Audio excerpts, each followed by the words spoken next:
అందరికీ నమస్కారాలు. ఈరోజు ప్రభుత్వాలు సంక్షేమ అభివృద్ధి కార్యక్రమాలు చేసేటప్పుడు ఈ యొక్క గణాంక వివరాలు చాలా ముఖ్యం.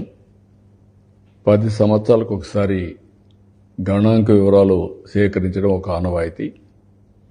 అదే సమయంలో ప్రభుత్వం ఏ కార్యక్రమం చేయాలన్నా, ఒక అభివృద్ధి చేయాలన్నా, ప్లానింగ్ చేయాలన్నా కొన్ని వివరాలు అవసరం. వ్యక్తిగతంగా సంక్షేమ కార్యక్రమాలు ఇవ్వాలన్నా కూడా దానికి అనుకూలంగా ప్రణాళిక తయారు చేసే పరిస్థితి రాదు. అందుకే ఈరోజు కేంద్ర ప్రభుత్వం ఈ కార్యక్రమం నిర్వహిస్తున్నారు.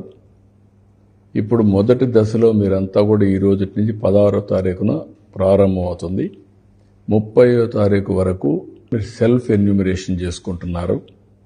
మీరు సెల్ఫ్ ఎన్యూమరేషన్ చేసుకున్న తర్వాత మీ యొక్క అసెస్మెంట్ తీసుకొని అధికారులు ఎదురుకు వస్తారు.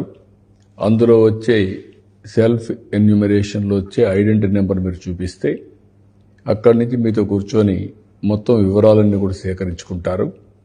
ఈ వివరాలు సేకరించిన తర్వాత ఫర్దర్గా డీటెయిల్స్ అన్నీ రాబోయే సంవత్సరం కలెక్ట్ చేస్తారు. అంటే పూర్తి వివరాలు సేకరించి అటు కేంద్ర ప్రభుత్వ ప్రణాళికలు తయారు చేయడానికి కానీ, రాష్ట్ర ప్రభుత్వం ప్రణాళికలు తయారు చేసుకోవడానికి కానీ, అదే సందర్భంలో మీ యొక్క వివరాలు తెలిసిన తర్వాత ఎవరెవరికి ఇళ్ళు లేవు, లేకపోతే ఎవరెవరికి ఎలాంటి వసతులు లేవు, ఇవన్నీ కూడా వివరాలు ఉంటాయి.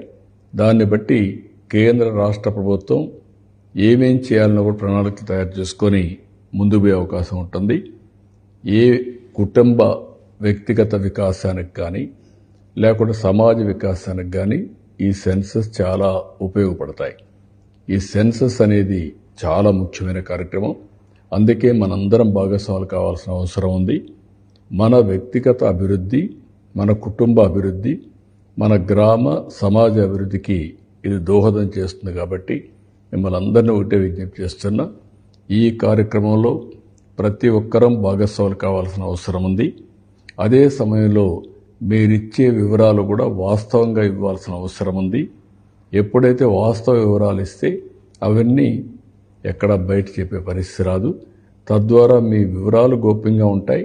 రెండోది, ప్రణాళిక చేసుకున్నప్పుడు చాలా పకడ్బందీగా చేసుకుని మీకు మెరుగైనటువంటి జీవన ప్రమాణాలు ఇవ్వడానికి మీరిచ్చే వివరాలు ఉపయోగపడతాయని చెప్పి మరొక్కసారి తెలియజేసుకుంటూ అందరూ సహకరించవలసిందిగా మరొక్కసారి కోరుకుంటూ అందరికీ